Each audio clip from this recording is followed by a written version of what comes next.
नमस्कार, मैं हूं रंजीत कुमार और आज की सबसे बड़ी लेकिन सबसे भयावह खबर, सबसे हृदय विदारक खबर ये कि अहमदाबाद में एयर इंडिया का बोइंग 787 ड्रीमलाइनर प्लेन क्रैश हो गया और विमान में 242 यात्री मौजूद थे जिस समय ये प्लेन क्रैश हुआ और उसमें कहा जा रहा है कि 123 लोगों के मौत की पुष्टि की जा चुकी है। और एक तरीके से देखा जाए तो ये आज ऐसी खबर है जिसको सुनकर हर आदमी स्तब्ध है। ये हैरान करने वाली खबर है कि विमान ने उड़ान भरने के 2 मिनट के भीतर एक तरीके से पूरा कंट्रोल खत्म हो गया और रनवे से मात्र 1 किलोमीटर दूर जाकर वो विमान क्रैश हो गया। ये जिस विमान के क्रैश होने की बात की जा रही है उसमें 242 पैसेंजर सवार थे। उसमें जो 53 थे वो ब्रिटिश नागरिक थे, 7 पुर्तगाली और 1 कनाडाई नागरिक भी मौजूद था।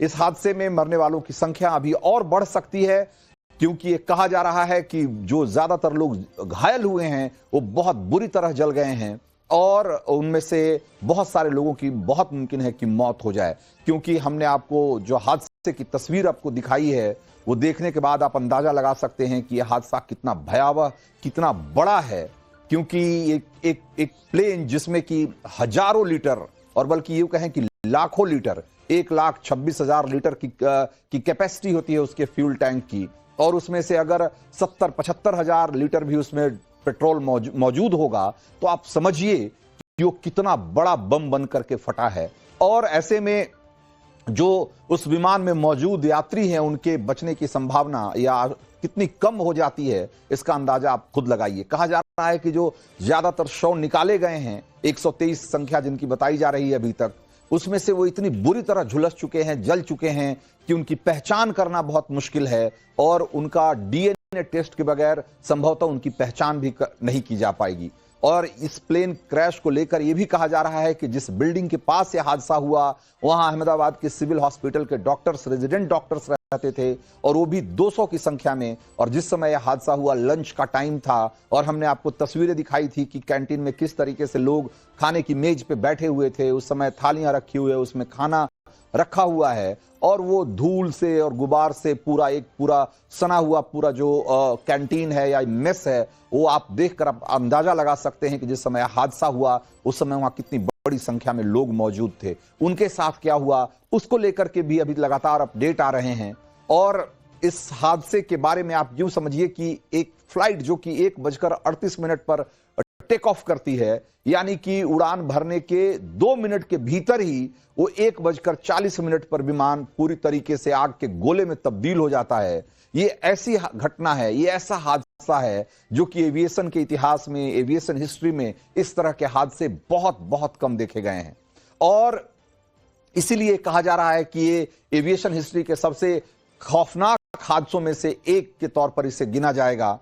अब इसमें क्या तकनीकी दिक्कत आई, क्या किसकी गलती थी, कोई पायलट से कोई चूक हुई, या जैसा कि इस ड्रीमलाइनर जो प्लेन है उसमें तकनीकी खराबी का एक लंबा सिलसिला रहा है और पूरे दुनिया में जहां भी जो भी कंपनियां इसको ऑपरेट करती है उसमें से कई कंपनियों ने इसमें तकनीकी खराबी को रिपोर्ट किया।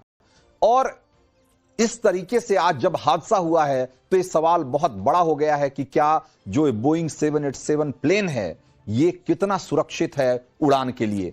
हम आपको लगातार अपडेट दे रहे हैं, इससे जुड़े हुए हमारे संवाददाता हितेन बिठलानी वहां मौजूद हैं और पल पल की खबर हम आपको बता रहे हैं वहां। अभी एक बार फिर से हम चलेंगे हितेन के पास और एक बार उनसे जानेंगे कि ताजा अपडेट क्या है। उसके बाद इस हादसे से जुड़ी और भी बहुत सारी चीजें आपको मैं बताऊंगा। हितेन, नई जानकारी क्या है और नया अपडेट क्या है इसमें?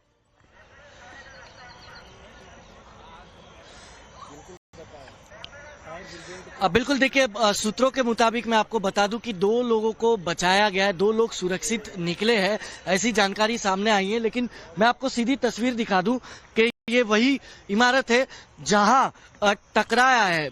ये जानकारी दी जा रही है कि इसी इमारत से ये टकराया है विमान जब क्रैश हुआ उस दौरान। तो आप देखिए ये तस्वीरें आपको नजर आएगी कि इमारत पूरी तरह से नष्ट हो चुकी है और नीचे की तरफ आपको जो है अभी भी नजर आएगा कि जो प्लेन का मलबा है वो आप देख सकते हैं। दूसरी तरफ पीछे की तरफ की अगर मैं आपको और तस्वीर दिखाऊं तो यहाँ पर आप देखिए कि जब मैं आपको ऊपर से रनवे दिखा रहा था तो ठीक रनवे इस तरफ है, यहाँ से वो प्लेन इसी तरफ से क्रैश होते हुए आगे बढ़ता गया और यहाँ से भी इस कैबिन से भी टकराया है। और उसके बाद यहाँ देखिए आपको एक मलबा प्लेन का दिखेगा, यहाँ से टकराते हुए आगे की तरफ भैंस की जो 4 बिल्डिंग है वहां पे वो प्लेन जाके क्रैश हुआ और पूरी तरह क्रैश होने के बाद जब वो धमाका हुआ, ब्लास्ट हुआ, आग लगी और उसके बाद जो तस्वीर है वो सामने है। Joint CPA sir, sir what is the update, कितना कैजुअलिटी कितना है, किसी को बचाया गया? वो यहाँ पे जो है लोग वो बताएंगे, हम अभी पुलिस को कॉर्डन कर फिर भी सर कितनी डेड बॉडी और किसी को जीवित बचाया गया? डीसीपी जोन 4 मैडम है, वो आपको अपडेट दे रहे हैं। देखिए जॉइंट सीपी थे, हालांकि कोई कुछ बोलने को तैयार नहीं है, लेकिन सूत्रों के मुताबिक मैं आपको बता दूं 2 लोगों को बचाया गया है। बाकी अब तक किसी भी प्रकार की कोई आधिकारिक तौर पर आंकड़ा सामने नहीं आया है। 140 से अधिक मौत जो है वो अब तक हो चुकी है, ये जानकारी निकलकर सामने आई है। ये वो इलाका है जहां पर वो प्लेन क्रैश हुआ और उसके बाद यहाँ पर आप देखिए किस तरीके से आपको ये नजर आएगा, सिलेंडर भी यहाँ पर, ऑक्सीजन सिलेंडर भी मौजूद थे। और उसके बाद यहाँ पर यहाँ की सीधी तस्वीरें आप देखिए, सारा प्लेन का मलबा आपको दिखेगा, वो टायर प्लेन का आपको दिख रहा होगा। पूरी तरह से प्लेन जो है वो जल के राख हो चुका है। हम कोशिश करेंगे कि और थोड़ा आगे जा पाए। आपको रोकेंगे हितेन, सीधे चलते हैं अहमदाबाद जिला अस्पताल जहां पर की एक प्रेस कॉन्फ्रेंस हो रही है। एरिया की हम लोगों ने व्यवस्था की हुई है। धन्यवाद। मैं आपको इंग्लिश में मैं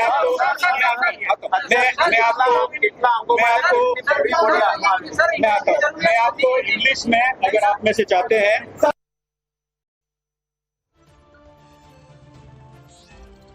तो अहमदाबाद जिला अस्पताल जहां पर की बहुत सारे घायलों को वहां भर्ती कराया गया है, उनका ट्रीटमेंट चल रहा है, वहां से प्रेस कॉन्फ्रेंस संपर्क टूट गया है। फिर से हम आपको लेकर चलने की कोशिश करेंगे और हितेन के पास भी जाएंगे। इस समय एक बड़ी खबर आ रही है कि गृह मंत्री अमित शाह अहमदाबाद के लिए रवाना हो गए हैं और इस घटना के बाद जैसा कि प्रधानमंत्री ने खुद भी इस पर संवेदना जताई और सारे जो गुजरात के बड़े नेता हैं वो उन्होंने संवेदना जताई। और चूंकि प्रधानमंत्री मोदी और अमित शाह, गृह मंत्री अमित शाह का ये होम स्टेट है, इसलिए वो वहां पर इसको लेकर के काफी सक्रिय हैं और उन्होंने वहां के सीएम से बात की है। और जैसा कि हमने आपको तस्वीरें भी दिखाई थी कि गुजरात के सीएम खुद जिला अस्पताल पहुंचे और उन्होंने जाकर के वहां की स्थिति का जायजा लिया, घायलों के बारे में तहकीकात की, पता किया और अब खुद गृह मंत्री गुजरात के लिए रवाना हो रहे हैं।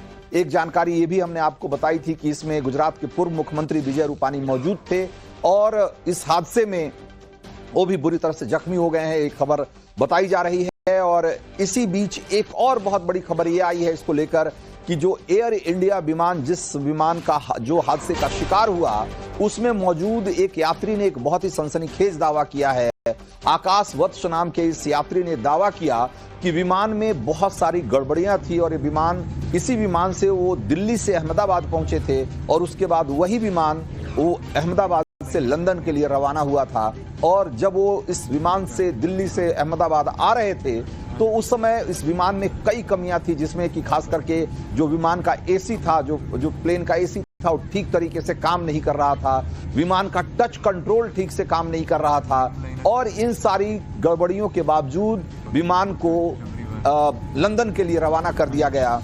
और उनका दावा है कि संभवतः इस वजह से भी विमान हादसे का शिकार हो सकता है। हालांकि ये ऐसी बातें हैं जिसको कि एक बारगी आप पक्के तौर पे नहीं कह सकते कि इसका विमान हादसे से कोई रिश्ता होगा या नहीं, क्योंकि जो टच पैनल है या एसी जो है विमान का, उसका काम नहीं करना, उसका जो कोर मैकेनिज्म, जो कोर फंक्शनैलिटी होती है, जो उसकी सेफ्टी और उसके उड़ान से जुड़ी हुई होती है, वो मुझे नहीं लगता है कि उससे कनेक्टेड होती है, इसलिए पक्के तौर पे नहीं कहा जा सकता। लेकिन इस दावे के सोशल मीडिया पर यह दावा किया जाने के बाद, जब किया आकाश वत्स ने, तो उसके बाद काफी लोग इसकी चर्चा कर रहे हैं कि क्या विमान की प्रॉपर तरीके से चेक नहीं किया गया, प्रोटोकॉल को फॉलो नहीं किया गया, क्या इस वजह से हादसा हुआ। हमारे साथ एविएशन एक्सपर्ट स्वामीनाथन सुब्रमण्यम और कैप्टन श्याम कुमार जुड़े हुए हैं। मैं एक बार सीधे उनका रुख करता हूं और उनसे समझने की कोशिश करता हूं। स्वामीनाथन जी, आपको क्या लगता है कि जिस तरीके से आप तस्वीरें अब तो सारी दुनिया के सामने है कि टेक ऑफ करने के 1 मिनट के भीतर मुश्किल से 1-1.5 किलोमीटर की दूरी पे ही ये विमान हादसे का शिकार हो जाता है और ऐसा लगता है कि इसके इंजन वगैरह काम करना पूरी तरीके से बंद कर चुके थे। हालांकि पायलट ने मेडे का सिग्नल दिया था, लेकिन एटीसी या पायलट कुछ कर पाते उससे पहले ही विमान हादसे का शिकार हो गया। इस तरह का जो फेलियर आपको दिखता है पूरे उसमें आपको क्या लगता है, क्या क्या वजह रही होगी?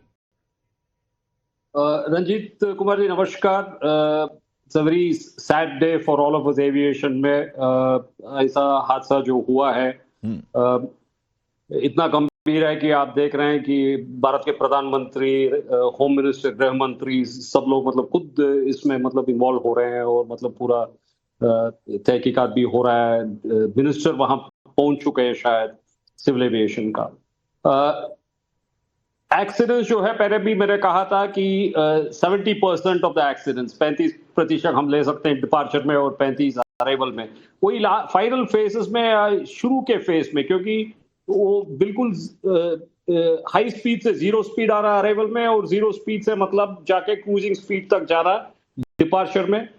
तो इसी समय जो है मैक्सिमम एक्सीडेंट्स होते हैं। मैंने इसके बीच में आपका पिछला वाला बुलेटिन और इस बुलेटिन के बीच में देखा, ये as far as Boeing 787 are concern, बहुत सीरियस एक्सीडेंट हुआ ही नहीं अभी। एक बार क्रूजिंग लेवल में कुछ एक एक्सीडेंट, एक कुछ इंसिडेंट हुआ था, लेकिन एक्सीडेंट कुछ हुआ नहीं। बट इस केस में जो है, जैसे कि आप कह रहे हो और सही भी है कि मेडे का तो ऐलान हुआ है, पायलट ने एटीसी को कांटेक्ट किया है। एटीसी नॉर्मली जहाज के साथ 2000 फुट तक इंटरफेयर नहीं करता है। नॉर्मल अगर जहाज जो है डिपार्चर के बाद जो है वो अप्रोच कंट्रोल को, रडार कंट्रोलर को चेंज ओवर करता है 2000 फुट जब वो पास करता है, क्योंकि डिपार्चर फेज काफी क्रूशियल होता है। पायलट के अनेक चेकलिस्ट होते हैं, वो पूरा चेक करना पड़ता है उनको। लैंडिंग गियर को मतलब रिट्रैक्ट करना पड़ता है, वो भी इस केस में हुआ नहीं, क्योंकि ये 600 फुट या करीब उसी हाइट में 700 फुट में वहां से इसका नीचे गिरना शुरू हो गया था। और ये एक्सीडेंट अगर एयरपोर्ट प्रेमाइसेस के अंदर होता तो शायद रॉन्डेवू पॉइंट में जल्दी वहां का फायर सेफ्टी पहुंचने का भी संभावना था।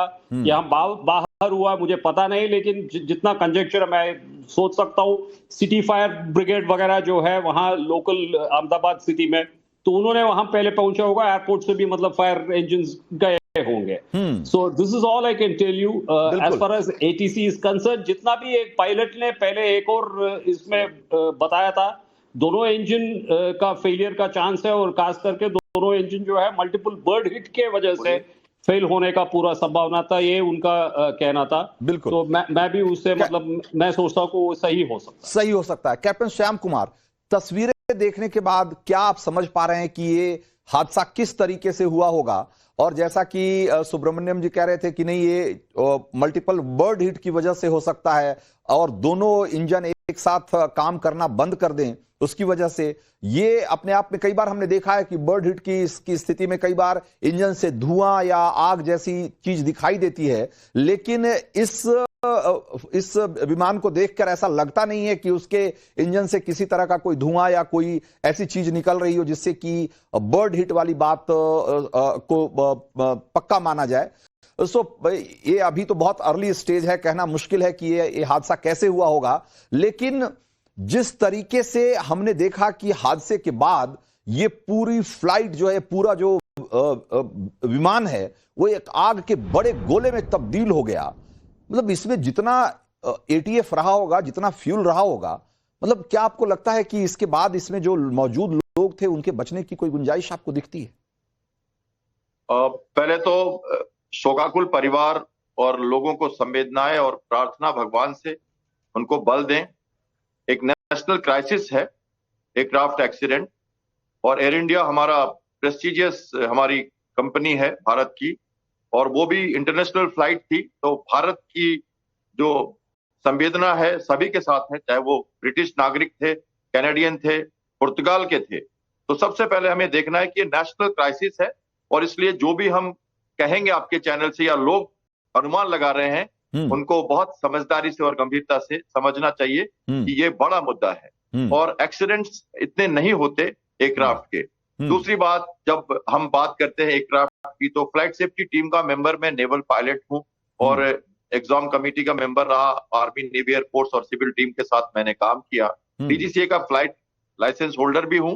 तो AIB जो एयरक्राफ्ट एक्सीडेंट इन्वेस्टिगेशन टीम है डीजीसीए की, वो international civil aviation organisation, United Nation के पात्र के हिसाब से काम करती है और वो अपना काम करेगी। तो वो मेरे ख्याल से अपना काम शुरू कर चुकी है, तो अभी होना है। अब मैं थोड़ी सी बात अगर आप कह सके दर्शकों को आपके माध्यम से, तो मैं कहना चाहूंगा कि जैसे हमारे को पैनलिस्ट ने कहा कि 75% जो एक्सीडेंट्स होते हैं जो टेक ऑफ और लैंडिंग के पेजेस में होते हैं, क्योंकि ये सबसे क्रिटिकल स्टेज ऑफ फ्लाइट है जहां पर पायलट को सबसे ज्यादा चैलेंजेस अपने दिखाने होते हैं, अपनी स्किल्स की दिखानी होती है। तो इस हिसाब से आप देखें तो एयरक्राफ्ट रनवे पे था, फुल लोड पे था, 1 लाख टन से ज्यादा फ्यूल गैटविक तक का दिल्ली अहमदाबाद से, और पूरी की पूरी फ्लाइट 242 लोग क्रू के साथ, और full engine full power runway से टेक ऑफ कर गया जहाज। अगर रनवे पे कोई दिक्कत नहीं आई है तो अबंडन टेक ऑफ नहीं किया उसने, और उसने एयरक्राफ्ट को सेफली एयरबोर्न कर दिया। एयरबोर्न होते ही मेडे कॉल आती है, पेरीमीटर क्रॉस कर चुका था एयरक्राफ्ट और एयरपोर्ट के प्रेमिसेस से बाहर आ गया है। अब उसके पास 2 इंजन है और वो सस्टेन कर रहा है। विंग बॉर्न कहते हैं उसको, कि विंग इतनी ज्यादा लिफ्ट देने लगे कि वो अपने इंजन को पावर कम कर पाए। फिलहाल जैसे उन्होंने बताया 2000 फीट तक कोई इंटरफेरेंस नहीं की जाती और एयर ट्रैफिक कंट्रोल चुपचाप निगरानी रखता है कि कोई फ्लेम ना निकले, कोई बर्ड हिट ना हो रास्ते में। इन चीजों की ही सिविल वार्निंग देता है। तो ये सब स्टैंडर्ड प्रोसीजर फॉलो किया गया है। मुझे लगता है अब अगर एक इंजन में बर्ड हिट हुआ हो या एक इंजन फ्लेम आउट हुआ हो, फ्लेम आउट मतलब कंप्रेसर सीज हो सकता है एयरक्राफ्ट का इंटेक में, कोई एक रनवे पे कोई फॉरेन ऑब्जेक्ट डैमेज, मतलब एक छोटा पत्ता या छोटा सा पत्थर भी उछल के अगर इंजन में घुस गया हो तो वो कंप्रेसर सीज कर सकता है, और वो टेक ऑफ के साथ साथ ही समझ में आएगा जब वो इसका इंजन वाइंड होगा। तो वो करते करते इतनी हाइट पहुंच जाएगी। आपने देखा है एयरक्राफ्ट का जो फोटोग्राफ आ रही है आपके वीडियो में, एयरक्राफ्ट बिल्कुल ऑलमोस्ट टेक ऑफ पोजीशन में ही नीचे की तरफ जा रहा है। कहने का मतलब विंग्स बिल्कुल सावधान है, बिल्कुल लो लेवल पर है, हॉराइजन से ऊपर है उसका नोज, और एयरक्राफ्ट जैसे लैंडिंग करने आ रहा हो ऐसा लग रहा है कि पायलट कोशिश कर रहा है कि अब जहां भी सामने जो जगह है वहां लैंड करे, क्योंकि उसके कंट्रोल में कुछ बचा नहीं है। फेल होने का चांसेस बहुत ही कम है। फ्यूल सप्लाई दोनों इंजन में बहुत सारे रिडंडेंसीज के साथ जाती हैं, बहुत सारे स्टैंड बाय प्रोसेस होते हैं, इसलिए वो चांसेस नहीं है। पायलट का एरर दिखता नहीं क्योंकि मेडे कॉल उसने दिया है और कोशिश कर रहा है एयरक्राफ्ट को लैंड कराने का। अगर भगवान करते कि क्लियर पैसेज होता, अगर स्ट्रिप्स होते, कोई जगह होती वहां पे, पैडी फील्ड्स होते, तो मुझे याद है तिरुपति का एयरक्राफ्ट इंडियन एयर इंडिया का क्रैश, मैं पहला पायलट था आरकोनम में पोस्टेड जो सबसे पहले तिरुपति के हिल के नजदीक गया था, जब पायलट विंग्स पे बैठे थे जिन्होंने पूरी की पूरी एयरक्राफ्ट को बचा लिया था और वो लैंड कर गए थे तिरुपति के पैडी फील्ड्स में। जब एयरक्राफ्ट चेन्नई से हैदराबाद गया था और वहां जाने के बाद बैड वेदर के कारण सर्कलिंग के बाद वो वापस चेन्नई आया और फ्यूल खत्म हो गया था। 1992 की बात है। तो पूरा का पूरा व्हाइट बॉडी एयरक्राफ्ट मैंने देखा है अपनी आंखों से, और मिस्टर चोपड़ा शायद पायलट थे जो विंग्स पे बैठे थे इस तरह से, मुझे उन्होंने हाथ हिलाया था जब मैं रेस्क्यू की टीम के साथ हेलीकॉप्टर लेकर वहां गया था। तो मुझे याद है वो क्षण। तो ये बहुत ही मुझे नॉस्टैल्जिक लग रहा है ये याद करके सारी चीजें, और मुझे लग रहा है कि ये एक्सीडेंट जो है पायलट ने पूरी कोशिश की लेकिन उसके पास मैन्यूवर करने का कोई तरीका नहीं था। विंग्स को एक बहुत महत्वपूर्ण बात इसमें यह है श्याम साहब की, जिस तरीके से हमने देखा कि ये उड़ान भरने के 1 मिनट के भीतर यह हादसा होता है। हम ये जानते हैं कि भाई जब कोई फ्लाइट टेक ऑफ करती है उसके पहले उसका बहुत लंबा चौड़ा प्रोटोकॉल होता है, जो फ्लाइट इंजीनियर से लेकर और तमाम टेक्नीशियन जो हैं वो उसकी पूरी एक उसकी फंक्शनैलिटी की चेक करते हैं उसको, उसके सारे इक्विपमेंट, सारी मशीनरी, सारा सॉफ्टवेयर सबको चेक करके और बाकायदा पायलट और वो उसको डिस्कस करके और एक हमने देखा है कई बार कि एक फॉर्म पे साइन करते हैं। मतलब ये एक तरीके से इंश्योर किया जाता है कि नहीं ये फ्लाइट टेक ऑफ के लिए पूरी तरीके से उड़ान भरने के लिए पूरी तरीके से तैयार है और इसमें किसी तरह की गड़बड़ी नहीं है। फिर अचानक से ऐसा क्या हो गया होगा कि मतलब ये सब कुछ सारा प्रोसीजर या सारा प्रोटोकॉल फॉलो करने के बावजूद मतलब 1 मिनट के भीतर सब कुछ बिगड़ गया, सब कुछ खत्म हो गया। कि सबसे पहले मैं एक सल्यूट करना चाहता हूं हमारे इंजीनियर्स को, हमारे ग्राउंड क्रू को और हमारे जो एयर ट्रैफिक कंट्रोलर हैं। हम पायलट हैं, हम चलाते हैं जहाज, पर इसके पीछे का एक पूरा दारोमदार है और उनको हमें जानना है। देखिए, टेक्नीशियंस एयरक्राफ्ट में इंजन के अलग, एयरफ्रेम के अलग, इलेक्ट्रिकल के अलग, एवियोनिक्स के अलग, सब अपने अपने एक्सपर्ट हैं, और वो भी 3 टायर सिस्टम में, एक जूनियर, उसका एक सुपरवाइजर और उसके बाद इंजीनियर, और इन सबकी लाइसेंसिंग होती है। डीजीसी का पूरा टेक्निकल टीम है, जैसे पायलट की लाइसेंस होती है वैसे इनकी लाइसेंसिंग होती है। इनका एक कोर्स होता है, क्वालिफिकेशंस होती है, एग्जाम्स होते हैं, फिर इनकी लगातार इनको लाइसेंस बरकरार रखने के लिए टेस्ट देने पड़ते हैं। ये तो मैं थ्योरेटिकल बातें कर रहा हूं। जहां तक सावधानी की बात है, एक के ऊपर एक सिस्टम्स होते हैं, डेली का चेक, वीकली का चेक, उसके बाद monthly check, 6 monthly checks, yearly checks, major inspection, calendar based या आवरली बेस्ड। अब आप कहो तो 30 million hours 787 Dreamliner world over उड़ चुका है। बिल्कुल 5 मिलियन इसने फ्लाइट्स की है वर्ल्ड ओवर। 1187 एयरक्राफ्ट वर्ल्ड में इसके फ्लाइंग कर रहे हैं। और जैसा हमारे को पैनलिस्ट ने बताया कि अभी तक कोई फैटल एक्सीडेंट नहीं हुआ है। तो आप समझ सकते हो कि जो टीम है। सो मैं बिल्कुल, आप लोग बने रहिए, मैं बता रहा हूं अपने दर्शकों की जानकारी के लिए, मैं बताना चाहता हूं कि जब भी कोई प्लेन लंबी यात्रा के लिए उड़ान भरता है तो टेक ऑफ से पहले या टेक ऑफ के दौरान और कई बार कई तरह के सिक्योरिटी प्रोटोकॉल अपनाए जाते हैं और उसके बाद ही उड़ान भरी जाती है। टेक ऑफ से पहले के प्रोसीजर में सबसे पहले प्लेन की तकनीकी जांच की जाती है। पायलट और ग्राउंड क्रू जो है वो विमान की पूरी जांच करते हैं, जिसमें इंजन, फ्यूल, टायर, फ्लैप्स, ये सारे जो पार्ट्स होते हैं, जो कि वाइटल पार्ट्स होते हैं, वो सभी उसके सभी हिस्सों की जांच की जाती है। प्री फ्लाइट चेकलिस्ट में नेविगेशन, कम्युनिकेशन, हाइड्रोलिक्स, ये सारे सिस्टम, इन सबको जांचा परखा जाता है। फ्यूल की क्वालिटी और क्वांटिटी की जांच होती है।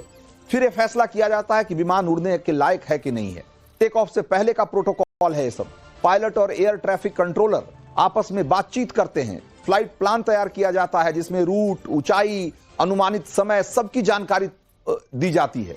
मौसम की स्थिति की जांच की जाती है। जरूरत पड़ने पर वैकल्पिक हवाई अड्डों का प्लान बताया जाता है। टेक ऑफ के दौरान का जो पूरा प्रोसीजर है उसको समझिए कि पायलट एटीसी से टेक ऑफ का क्लियरेंस लेते हैं, तब जाकर रनवे विमान पे आता है। और टेक ऑफ से पहले विमान का जो थ्रॉटल है उसको फिर जब आप अप करते हैं, फिर जाकर के धीरे धीरे विमान जो है वो एक तरीके से ऊंचाई पर उड़ने लगता है। सो ये पूरा एक पूरा प्रोटोकॉल है जिसको फॉलो करके ही ये कोई भी विमान जो है वो उड़ान भरता है। अब उसके बावजूद अगर उड़ान भरते ही कोई इतनी बड़ी खराबी आ जाए कि मतलब पायलट के लिए उसको किसी भी तरीके से कंट्रोल करना नामुमकिन हो जाए, ये ऐसी घटना है जो कि बहुत बहुत कम होती है। लेकिन वही दुर्भाग्यपूर्ण घटना आज अहमदाबाद में हुई और एआई जो एयर इंडिया की 171 जो फ्लाइट है उसके साथ बिल्कुल यही हुआ कि जैसे ही उस फ्लाइट ने टेक ऑफ किया, एक तरीके से उस विमान पर से पायलट का नियंत्रण खत्म हो गया।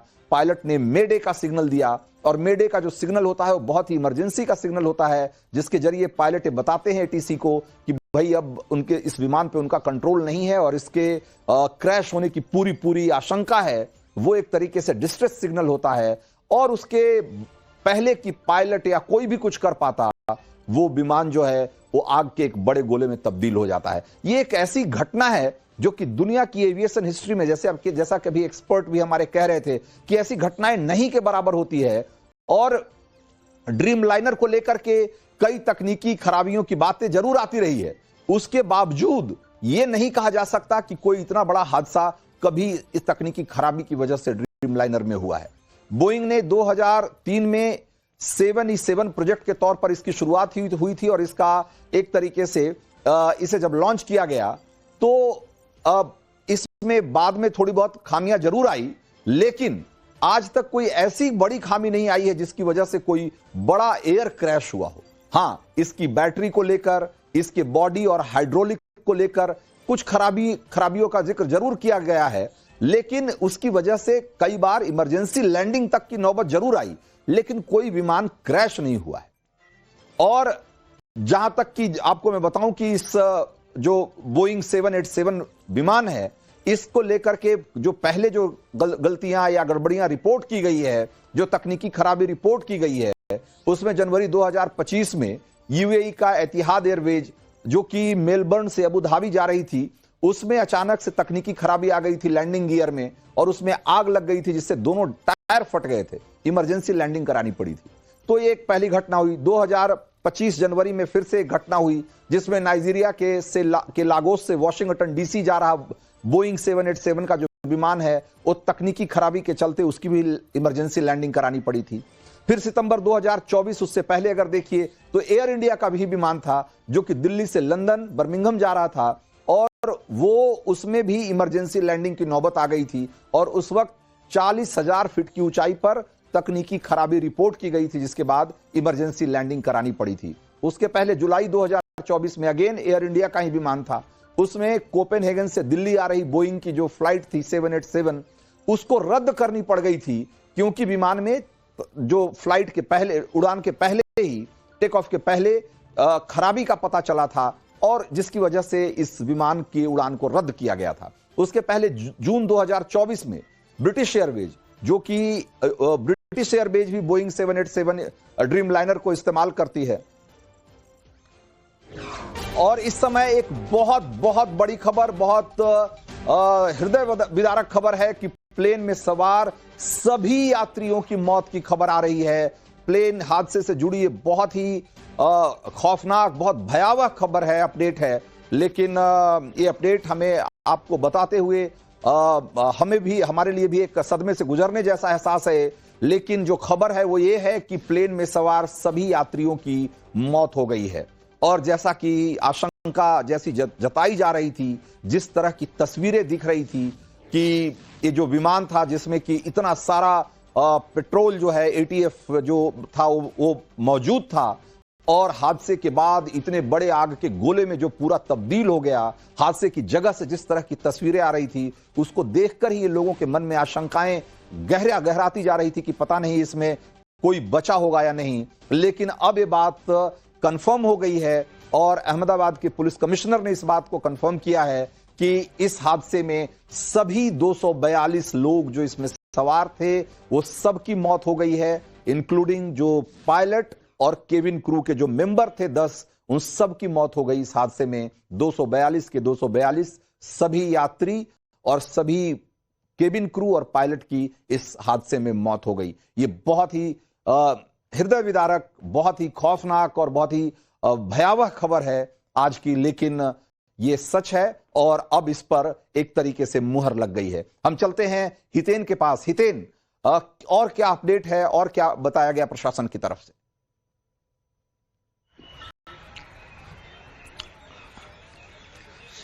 बिल्कुल, देखिए, अहमदाबाद पुलिस कमिश्नर ने एक एजेंसी, इंटरनेशनल एजेंसी एएफपी को ये स्टेटमेंट दिया है कि प्लेन में सवार सभी लोगों की मौत हुई है। मैं आपको वही तस्वीर दिखाता हूं कि जब वो प्लेन इस तरफ से जब क्रैश होते हुए रनवे से जब उड़ान भरता है तब क्रैश होते हुए 1 किलोमीटर की दूरी पर जब ऊपर से मैं आपको दिखा रहा था तो वो यही हिस्सा है। आप देखिए इसी इमारत से वो प्लेन किस तरीके से टकराते हुए यहाँ पर क्रैश हुआ है। नीचे आपको प्लेन के सभी पार्ट्स जो है आपको देखने मिल जाएंगे, यहाँ हो, सामने की तरफ हो, पीछे की तरफ हो, मतलब सब कुछ जलकर पूरी तरह राख हो चुका है। और ये जो इमारत है, जो इमारत धराशायी होने की कगार पर है, जो प्लेन से टकराई है, ये इमारत तक वो मेस था, डॉक्टर्स मेस था, हॉस्पिटल का, बीजे मेडिकल कॉलेज हॉस्पिटल का मेस था और उसके अंदर लोग खाने के लिए पहुंचे हुए थे, डॉक्टर्स पहुंचे हुए थे। पुलिस कमिश्नर ने सीधे तौर पे ये कहा है कि प्लेन के अंदर सवार सभी यात्री जो है उनकी तो मौत हुई है, लेकिन कैजुअल्टी और भी बढ़ सकती है, क्योंकि ये एक इमारत की हालत आपने देख ली, उसके बगल वाली की हालत आपने देख ली जो पूरी तरह जलकर राख है, लेकिन पीछे की तरफ अगर आप देखेंगे तो और 4 इमारतें हैं जो पूरी तरह से ऊपर से लेकर नीचे तक वो भी जलकर राख है। यहाँ चारों तरफ आपको जो है, हर तरफ आपको सिर्फ मलबा ही नजर आएगा, प्लेन का मलबा नजर आएगा। जो प्लेन क्रैश हुआ उसका मलबा आपको ये जो है पूरी तरह नजर आएगा। ये देखिए, ये जो एक हिस्सा है, हालांकि प्लेन का ही हिस्सा नजर आ रहा है, ये यहाँ पर टूट कर गिरा है, ये तक आप देख सकते हैं। और रेस्क्यू जो है वो लगातार जारी है। मुख्यमंत्री खुद इस वक्त मौके पर मौजूद है। आप देखेंगे कि पार्ट्स आपको अलग अलग जगह पर बिखरे हुए नजर आएंगे। यहाँ पेड़ के पास भी आपको जो है पार्ट्स नजर आ जाएंगे, उस तरफ भी नजर आएंगे और उस तरफ आगे हालांकि जैमर के वजह से नेटवर्क इश्यू हो रहा है, लेकिन वो सामने जो इमारत आपको नजर आ रही है उसके बीचों बीच वो प्लेन का आगे का जो हिस्सा होता है वो वहां पर गिरा हुआ है और वहीं से आगे जो है वो पूरा का पूरा प्लेन जो है वो आगे जाते हुए क्रैश हुआ है। यानी कि पूरा मलबा जो है वो उस हिस्से में है जहां पर इस वक्त जेसीबी से रेस्क्यू जो है वो किया जा रहा है। एक और तस्वीर अगर मैं दिखाऊं तो आप देखिए आग की लपटें जो है ना वो अभी भी रुक रुक कर जल रही है। इस पेड़ पर अगर आप देखेंगे तो इस पेड़ पर अभी कुछ देर पहले आग की लपटें देखी थी, लेकिन अब फिर एक बार धुआं है। बिल्कुल हितेन आप हमारे साथ बने रहिए। जैसा कि आपने कहा, ये बताया, ये बहुत ही हृदय विदारक खबर है, लेकिन ये सच है कि इस हादसे में इस प्लेन में सवार सारे यात्रियों की मौत हो गई और न सिर्फ यात्री बल्कि केबिन क्रू और पायलट की भी इसमें मौत हो गई। सभी 242 लोग जो कि इस प्लेन में सवार थे, सबकी मौत की खबर आ रही है और अब इस खबर की पुष्टि की जा चुकी है। और जैसा कि आपने देखा, विमान के क्रैश होने की जो तस्वीरें आई है उसको देखने के बाद ये उसी समय से आशंका जताई जा रही थी कि इस हादसे में किसी का भी बच पाना बहुत ही मुश्किल होगा। और हादसे के बाद कैसे पूरा प्लेन एक आग के बड़े गोले में, धुएं के एक बड़े गुबार में तब्दील हो गया, ये इसको देखकर ये समझना किसी के लिए भी बहुत मुश्किल नहीं था कि इस हादसे में जो बाकी लोग जो सवार थे यात्री, उनकी हालत क्या हुई होगी। और जैसा कि हमने आपको बताया कि इसमें जो बॉडीज जो निकाली जा रही है, जो शव निकाले जा रहे हैं, वो इतनी बुरी तरह से झुलसे हुए हैं या इतनी बुरी तरह से जले हुए हैं कि उनकी शिनाख्त करना, उनकी पहचान करना भी बहुत मुश्किल होता जा रहा है और संभवतः डीएनए टेस्ट के पहले उनकी आइडेंटिटी को कंफर्म करना भी मुश्किल होगा। और ये विमान जो हादसा हुआ वो इतना भयावह इसलिए हुआ कि जिस समय विमान ने उड़ान भरी उसके 1 मिनट के भीतर वो हादसे का शिकार हुआ। और जब ऐसे समय पर यानी कि टेक ऑफ के तुरंत बाद हादसा होता है तो उस समय उस विमान में सबसे ज्यादा फ्यूल मौजूद होता है, सबसे ज्यादा ईंधन मौजूद होता है, पेट्रोल मौजूद होता है, जिसको एटीएफ बोलते हैं, एयर टरबाइन फ्यूल बोलते हैं, जिसको वो सबसे ज्यादा मौजूद होता है। और ये जो ड्रीम लाइनर प्लेन है जिसको बोइंग 787 कहा जाता है, इसमें जो फ्यूल कैपेसिटी होती है इसकी वो 1,26,206 लीटर की होती है इसकी टैंक। और इंटरनेशनल नियम यह है कि जितनी देर की आपकी उड़ान है उसमें जितना कंजम्पशन आपका होता है एटीएफ का, उसका 30% एक्स्ट्रा आपको रिजर्व फ्यूल के तौर पे रखना जरूरी होता है। और उस हिसाब से अगर आप देखें तो इसमें कम से कम 9 घंटे की उड़ान थी, इसका मतलब कि 12 घंटे का फ्यूल होगा। और 12 घंटे का फ्यूल का मतलब आप ये समझिए कम से कम 12 घंटे के फ्यूल जरूर होगा उसमें। और 1 घंटे में ये जो ड्रीम लाइनर है वो करीब 6500 लीटर यानी कि 6500 लीटर एटीएफ कंज्यूम करता है, 6,500 लीटर पेट्रोल एक तरीके से जलाता है। तो उस हिसाब से सोचिए कि उसका 12 गुना यानी कि नहीं भी तो 70-75 हजार लीटर इसमें उस समय फ्यूल मौजूद था। और इसीलिए जैसे ही ये गिरा एक बड़े धमाके के साथ जो फ्यूल टैंक था उसमें आग लगी और एक बड़े धमाके के साथ जो है वो पूरे आग के गोले में वो तब्दील हो गया पूरा प्लेन। और जिस तरह के तरीके से आपको हितेन दिखा रहे हैं वहां की तस्वीरें, आप देखिए वहां पर मलबे में कुछ भी आपको बचा हुआ दिख नहीं रहा है। यहां तक कि आसपास के पेड़ पौधे सब बुरी तरह से झुलस गए हैं, बल्कि यूं कहे कि जलकर राख हो गए हैं। और जो आसपास की बिल्डिंगें हैं, इमारतें हैं, जिसमें कि मौजूद लोगों के बारे में और अपडेट आना अभी बाकी है, जो कि सिविल हॉस्पिटल का मेस और हॉस्टल कहा जा रहा है, जहां पर कि रेजिडेंट डॉक्टर्स रहते हैं, वो वहां भी लोग मौजूद थे। उनके साथ क्या हुआ उसको लेकर के भी अभी सारे अपडेट्स आना बाकी है। तो आप सोचिए कि ये हादसा कितना भयावह और कितना अचानक हुआ कि किसी को कुछ समझने का भी मौका नहीं मिला होगा। यहां तक कि पायलट जो कि बमुश्किल मेडे का सिर्फ मैसेज भेज पाए, इसके अलावा उनके पास भी फ्लाइट को मैन्यूवर करने का या किसी तरीके से कंट्रोल करने का, इमरजेंसी लैंडिंग कराने का या क्रैश लैंडिंग कराने का कोई ऑप्शन मौजूद नहीं था, क्योंकि यह सब कुछ बहुत ही अचानक हुआ, उड़ान भरने के 1 मिनट के भीतर हुआ। और इसीलिए इस हादसे में किसी की भी जान नहीं बच पाई। सभी के सभी यात्री मारे गए हैं। केबिन क्रू में जो लोग मौजूद थे उनकी भी मौत हो गई और पायलट की भी मौत हो गई। अब सवाल यह है, सबसे बड़ा सवाल यह है कि आखिर यह हादसा हुआ कैसे, क्यों हुआ यह हादसा। सारे प्रोटोकॉल, सारे चेक्स, सारे सब कुछ, सारी चीजें जो प्रोसीजर है सबको फॉलो किया गया था, बावजूद इसके इतना बड़ा हादसा कैसे हो गया। अब इसकी जांच, सबसे महत्वपूर्ण जो बात है उसमें सबसे महत्वपूर्ण बिंदु है कि उसमें ब्लैक बॉक्स मिलता है या नहीं। जो ब्लैक बॉक्स होता है किसी भी फ्लाइट का, किसी भी प्लेन का, वो एक तरीके से उसका सारा जो फ्लाइट रिकॉर्ड है, वो उसकी एक एक चीज जो है वो उसमें दर्ज होती है। और जब तक ब्लैक बॉक्स नहीं मिलता है तब तक इस हादसे के बारे में और ज्यादा जानकारी नहीं मिल पाएगी। और इस जांच में सबसे अहम ब्लैक बॉक्स का मिलना क्यों माना जा रहा है उसको समझिए जरा। असल में ब्लैक बॉक्स असल में दो डिवाइसेस का एक सेट होता है, और वो दो डिवाइसेस होते हैं उसमें फ्लाइट डेटा रिकॉर्डर एफडीआर बोलते हैं, और दूसरे को बोलते हैं कॉकपिट वॉइस रिकॉर्डर। यानी कि कॉकपिट में जो भी बातचीत हो रही है आपस में पायलट में या एटीसी के साथ, वो सारी रिकॉर्ड होती है। और फ्लाइट ने कब, कैसे, क्या, कब, कितनी हाइट, क्या स्पीड, क्या नेविगेशन, क्या कम्युनिकेशन, उसके सारे सिस्टम्स किस तरीके से काम कर रहे हैं, किस तरीके से फंक्शन कर रहे हैं, ये सारी चीजें एफडीआर यानी कि फ्लाइट डेटा रिकॉर्डर में दर्ज होती है। तो ये दो चीजें मिलकर ब्लैक बॉक्स बनता है। नाम इसका ब्लैक बॉक्स जरूर है, लेकिन ये होता है नारंगी रंग का। ये एक तरीके से नारंगी रंग का एक बॉक्स होता है जिसमें कि ये सारा डेटा रिकॉर्ड हो रहा होता है। और इस हादसे के बाद अब उस ब्लैक बॉक्स की जांच की जा रही, उसकी खोज की जा रही है, पड़ताल की जा रही है। और ब्लैक बॉक्स में उड़ान के दौरान की सभी एक्टिविटी एक तरीके से दर्ज होती है। इसीलिए इसकी जांच, जो इस हादसे की जांच है, उसमें ब्लैक बॉक्स का मिलना बहुत महत्वपूर्ण माना जा रहा है। फ्लाइट डेटा रिकॉर्डर यानी कि एफडीआर का जो फंक्शन होता है ये कि विमान की स्पीड, ऊंचाई, इंजन की स्थिति वगैरह वगैरह को रिकॉर्ड करता है। और कॉकपिट वॉइस रिकॉर्डर जो होता है उसका फंक्शन ये होता है कि पायलट और कंट्रोल रूम या क्रू के बीच में जो आपस में बातचीत होती है उसको रिकॉर्ड करता है। तो अब समझिए कि विमान का जो ब्लैक बॉक्स है वो कितना मजबूत होता है। क्यों ऐसा माना जाता है कि ज्यादातर हादसे में ब्लैक बॉक्स बच जाता है, उसको इस तरीके से डिजाइन किया जाता है, इस तरीके से बनाया जाता है, वो इतना मजबूत होता है कि हादसे के बावजूद वो ज्यादातर केसेस में ब्लैक बॉक्स इंटैक्ट मिल जाता है, यानी कि उसको कोई ज्यादा नुकसान नहीं पहुंचता है।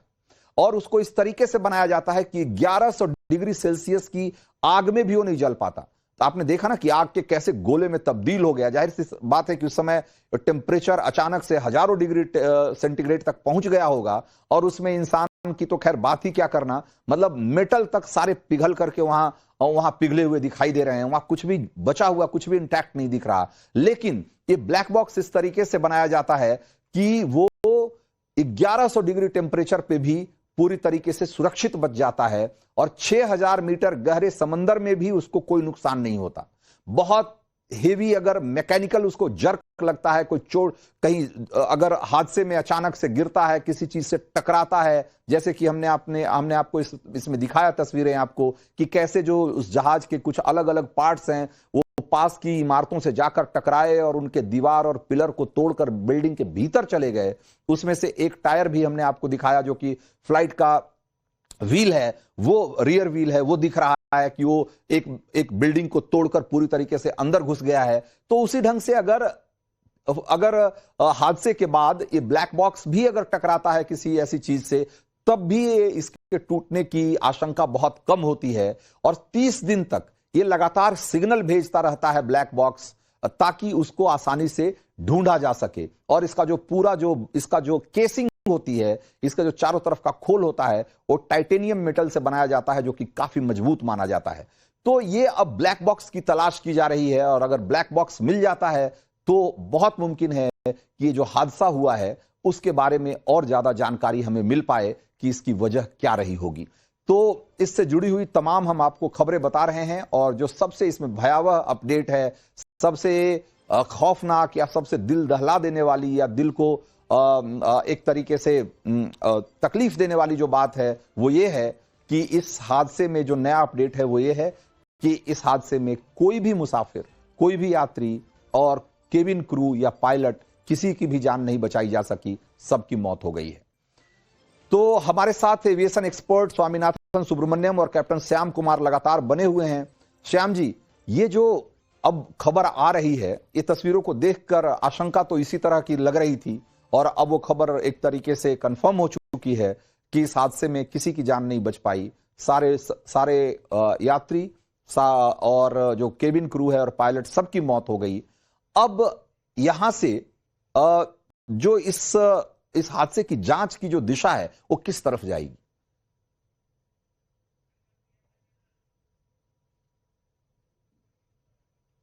आपने अपना मोबाइल म्यूट कर रखा है श्याम जी। जी आपने बड़े विस्तार से बताया है सीवीआर एफडीआर के बारे में, और जो विटनेसेस हैं, टावर की जो बातचीत है पायलट के साथ और जो इक्विपमेंट की स्टेटस थी उस समय, वो सब एफडीआर और जो सीवीआर है ये दोनों बताएंगे। और वाटर डेप्थ रेसिस्टेंट है, फायर रेसिस्टेंट है, मैकेनिकल जर्क रेसिस्टेंट होता है ब्लैक बॉक्स। तो ये एक बहुत बड़ा सुराग देता है इन्वेस्टिगेशन टीम को। डीजीसीए के अंदर एयरक्राफ्ट एक्सीडेंट इन्वेस्टिगेशन बोर्ड है AAIB, जिसके भी स्टैंडर्ड ऑपरेटिंग प्रोसीजर्स हैं।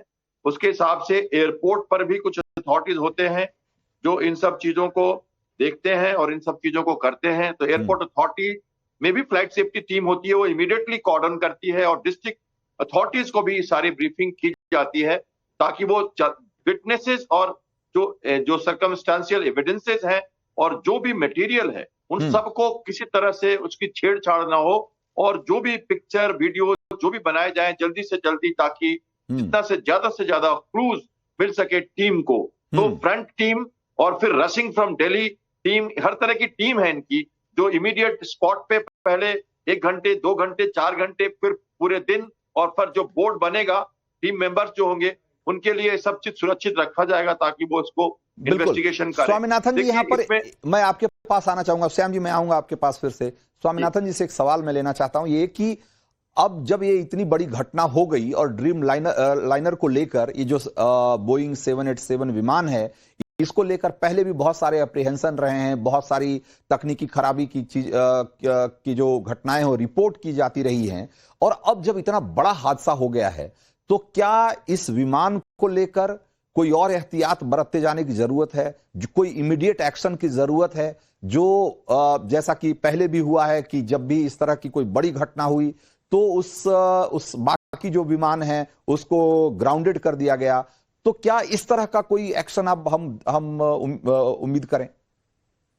एयरबस 320 का बेंगलुरु में जो क्रैश हुआ था, उसके बाद एयरबस 320 का ग्राउंडिंग हुआ था जरूर जी, लेकिन जब तक एक कॉज एंड इफेक्ट, अभी एनेक्स 13 ICAO के एनेक्स 13 के एयरक्राफ्ट एक्सीडेंट इन्वेस्टिगेशन के जो भी स्टैंडर्ड्स एंड रिकमेंडेड प्रैक्टिसेस हैं, उसके अनुसार जो एयरक्राफ्ट एक्सीडेंट इन्वेस्टिगेशन बोर्ड, जो इंडिपेंडेंट बॉडी है, अभी डीजीसीए में भी नहीं, वो इंडिपेंडेंट है।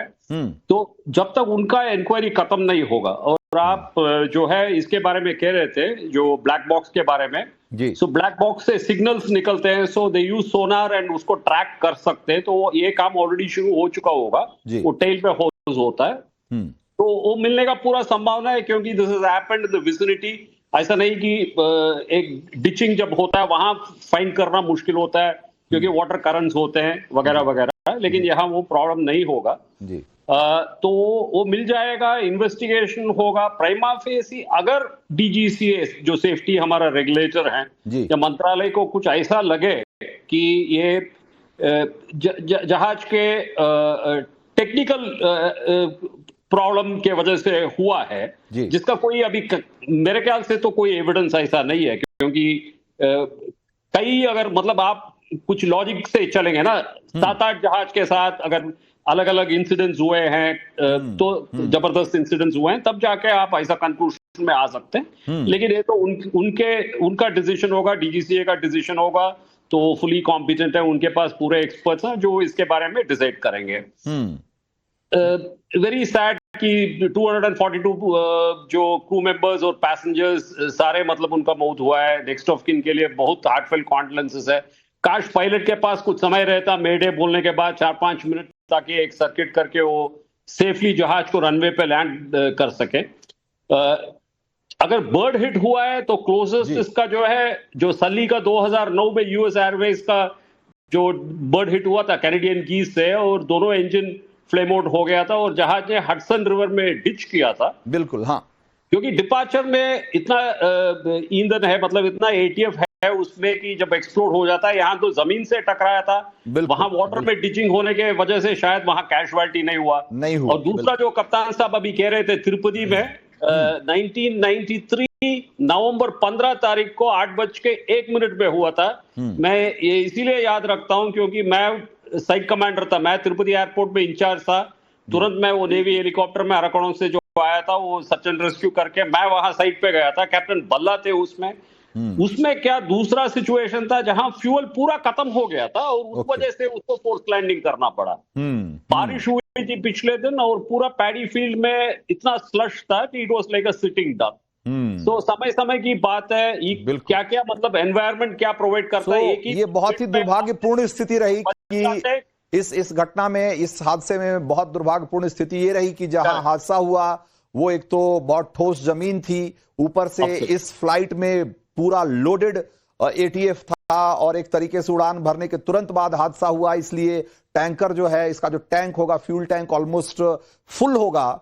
और उसके बाद चूंकि ठोस जमीन पे हादसा हुआ तो जाहिर सी बात है कि वो एक एक्सप्लोजन की स्थिति बन गई, एक बड़े धमाके की स्थिति बनी। आपने दिखाया बिल्डिंग से टकराया था, उसका भी आप मतलब बिल्कुल सही कंसर्न है कि वहां रेजिडेंट डॉक्टर थे, उनके साथ क्या हुआ, उनको इंजरीज हुआ है, उसमें भी हमें। और उसी से जुड़ी हुई एक खबर मैं बता दूं अपने दर्शकों को कि अहमदाबाद पुलिस ने अभी 25 घायलों की लिस्ट जारी की है और अहमदाबाद सिविल अस्पताल के हॉस्टल के पास जो विमान हादसा हुआ है उस इलाके में 50 से ज्यादा घायलों को अस्पताल लाया जा चुका है और उसमें से 25 घायलों की लिस्ट जारी की जा चुकी है। एक बार जरा लिस्ट दिखाइए। ये वो लोग हैं, मैं आपको बता दूं कि ये वो लोग हैं जो कि उस क्रैश साइट पे मौजूद थे और क्रैश साइट पे जो लोग मौजूद थे उनमें से जो लोग घायल हुए हैं उनमें से 25 लोगों के नाम अभी जारी किए गए हैं। उसमें आप देखिएगा, नेहाबेन मेहुल राजपूत, ये 50 साल की उम्र है इनकी बताई जा रही है। उसके बाद जयदेव गोहिल हैं जो कि 19 साल के हैं। उसके बाद रागनी बेन, ये 43 साल की हैं। संकेत 19 साल के हैं। रवि 25 साल के हैं। कंदर्भ जो है ये 20 साल के हैं। बाकी देखिए सबकी उम्र देखिए, 20, 25, 18, 20, ये सारे 18 और 20 साल के लोग हैं जो कि घायल हुए हैं इस हादसे में। और इस हादसे में 25 लोग घायल, इनकी लिस्ट आई है भले ही, लेकिन ऐसा बताया जा रहा है कि जो सिविल हॉस्पिटल में घायल लोगों की संख्या है वो 50 के आसपास है। और ये वो लोग हैं जो कि फ्लाइट में मौजूद नहीं थे, ये वो लोग हैं जो कि उस क्रैश साइट के आसपास थे, जैसे कि उस हॉस्पिटल के मेस में होंगे या हॉस्टल में होंगे या जो आसपास की बिल्डिंग है, इमारतें हैं, जो 3-4 बिल्डिंगें वहां एक साथ एक कतार में दिख रही है, वो उन बिल्डिंगों में और उसके आसपास के जो सड़क और इलाके में मौजूद लोग होंगे जिनको जो कि इस हादसे में घायल हुए हैं, जख्मी हुए हैं। और ये इसलिए इतनी बड़ी संख्या में लोग इसमें जख्मी हुए, घायल हुए और उसमें से ज्यादातर लोगों को बर्न इंजरी बताई जा रही है। और बर्न इंजरी इसलिए है क्योंकि जब विमान जमीन से टकराया तो इतना बड़ा धमाका हुआ और आग का इतना बड़ा गोला और धुएं का इतना बड़ा गुबार उठा कि आप ये सोचिए कि उसके 100 मीटर के दायरे में जो कोई भी होगा उसको बहुत सीरियस बर्न इंजरी हुई होगी, इसमें कोई दो मत नहीं है। जो लोग बिल्डिंग के भीतर होंगे वो हो सकता है कि उनको कोई दूसरी तरह की इंजरी से, जो डायरेक्ट कांटेक्ट में नहीं आए होंगे फ्लेम के, वो तो बचे होंगे, लेकिन जो खुले में होंगे उस 100-200 मीटर के दायरे में उनके लिए बहुत ही मुश्किल स्थिति रही होगी। और ये 50 लोग इसमें जख्मी हुए हैं, जिसमें से 25 के नाम पुलिस ने भी जारी किए हैं। और अब मैं आपको फ्लाइट रेडार 24 का एक डेटा दिखाता हूं जो दुनिया भर के एयर ट्रैफिक कंट्रोल को एक तरीके से रियल टाइम बेसिस पे ट्रैक करता है और उसमें हादसे से पहले तक विमान का क्या टेक्निकल डेटा दिख रहा है वो एक बार दिखाते हैं और उसके बाद एक्सपर्ट के पास चलेंगे और उसको समझने की कोशिश करेंगे। ये देखिए, ये दिख रहा है, ये आप ये जो आप देख रहे हैं, ये जरा सा यहां आप इसको जूम करिए। ये जो ट्रैजेक्टरी दिख रही है, ये जो लाइन दिख रही है पीले रंग की और इसके नीचे नीले रंग की ये लाइन, ये एक तरीके से उड़ान का की ट्रैजेक्टरी है। और ये यहां पर ये डेटा दिख रहा है जिसमें दिख रहा है कि ये 625 फुट की ऊंचाई को ही हासिल कर पाया था ये, और उस समय इसकी जो स्पीड थी वो 174 किलोमीटर प्रति घंटे की बताइए, नहीं 174 फुट प्रति सेकंड की रफ्तार से ऊंचाई को हासिल कर रहा था। और उस समय ये बताया जा रहा है कि जो हवा में इसको 625 फीट की ऊंचाई पर था और इस विमान ने जब टेक ऑफ किया उस समय उसकी स्पीड 174 नॉट यानी कि 322 किलोमीटर प्रति घंटा थी, और टेक ऑफ के बाद वो 896 फुट प्रति मिनट की रफ्तार से हवा में ऊपर उठ रहा था और उसी समय यह हादसा हुआ। यानी कि आप देखिए कि ये 1000 मीटर भी एक तरीके से ये की ऊंचाई नहीं हासिल कर पाया था, उसके पहले ही इसकी एक बार ये नीचे आने लग गया और इसके पहले की बहुत कुछ किया जा सकता। ये प्लेन जो है वो जमीन से टकराता है और उसके बाद सब कुछ खत्म हो जाता है। तो ये अब ये सब जो थोड़ा बहुत डेटा या रिकॉर्ड्स मौजूद हैं और उसके बाद ब्लैक बॉक्स से जो चीजें मिलेंगी उसके आधार पर इसकी पूरी जांच की जाएगी और इसके जरिए हम उम्मीद करते हैं कि भविष्य में जो उड़ान है वो और ज्यादा सुरक्षित बनाई जा सकेगी। लेकिन ये जो आज हादसा हुआ है वो इतना भयावह, इतना डरावना है कि एक लंबे समय तक एविएशन की हिस्ट्री में सबसे खौफनाक हादसों में इसे गिना जाता रहेगा। और आज हमारे पास वक्त इतना ही था। मुझे दीजिए इजाजत। ब्रेक के उस पार दिनेश गौतम और मेजर गौरव आर्य। गोल्डी